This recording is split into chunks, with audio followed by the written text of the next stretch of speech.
Sim, deixa eu pegar um termo que o Zé usou, que me chamou a atenção para introduzir o próximo assunto aqui. Ele falou em guerra biológica, né?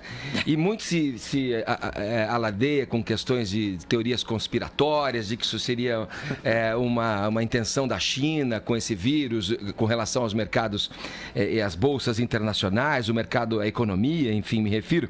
O noticiário internacional também está muito quente em relação a esse assunto, com a escalada de tensão entre os Estados Unidos e a China, onde foi o foco inicial do coronavírus. Autoridades de Pequim protestaram após Donald Trump classificar a doença como um vírus chinês. No Twitter, o presidente americano escreveu, aspas aí para o Trump: os Estados Unidos apoiarão fortemente as indústrias como companhias aéreas e outras que são particularmente afetadas pelo vírus chinês. Fecha aspas aí. Adrilles Jorge, poeta da política brasileira.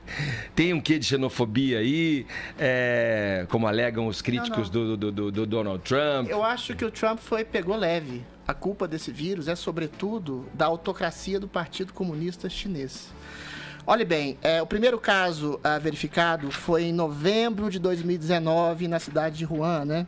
No fim do ano passado, o médico sanitarista Li Wenliang, não sei se é assim que se pronuncia, tentou avisar outros médicos, tentou avisar a comunidade médica da China. O que aconteceu? A polícia chinesa obrigou ele a se retratar, assinar um termo de compromisso, dizendo que ele mentia, junto com outros 7 médicos que o apoiavam.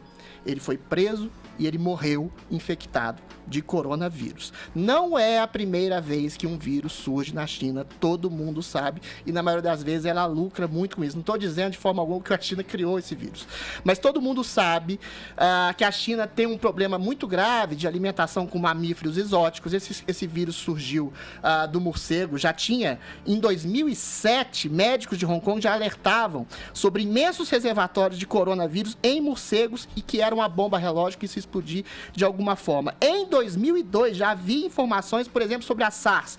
Essas mesmas informações foram reprimidas, centenas de pessoas foram condenadas à morte. Não houve a pandemia, mas houve uma epidemia dentro da China. A China tem um problema grave de alimentação. Eles se alimentam de mamíferos exóticos. Eles vendem sapos, cururu, aranhas, morcegos, às vezes cachorros em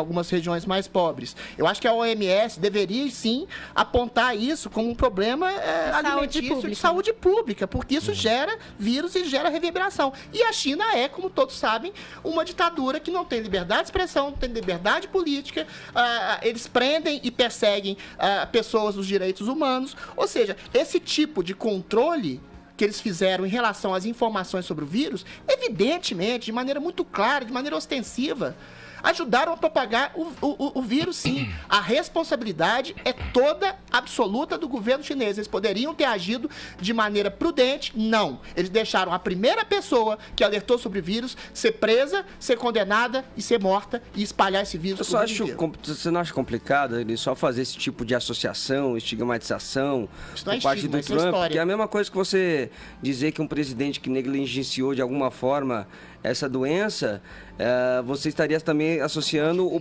país todo. Há uma diferença brutal. Não, mas essa é a diferenciação que tem que ser feita. Não é o povo chinês. Com você no ponto do governo chinês. Não, pois é.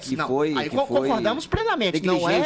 Não é. Talvez a associação do presidente esteja um pouco infeliz nesse sentido de confundir a questão com o povo. Não é a responsabilidade do povo. Note bem, a responsabilidade, em grande medida, da propagação desse vírus e da falta de responsabilidade com a alimentação do seu povo e da falta de responsabilidade com o alerta de um médico que foi morto por esse vírus e da falta de responsabilidade com a liberdade de informação é total e absoluta do Partido Comunista Chinês que lidera a República da China. Quer falar, Paulinha? Não, eu acho que essa questão dessa mistura mudar a trilha de novo, traz voltar a trilha. Um outro contexto, às vezes, de xenofobia. Tem denúncias na internet, quer dizer, as pessoas começam a olhar torto para alguém que imaginam claro que não. que isso é uma grande besteira. De forma alguma. Sim, com certeza.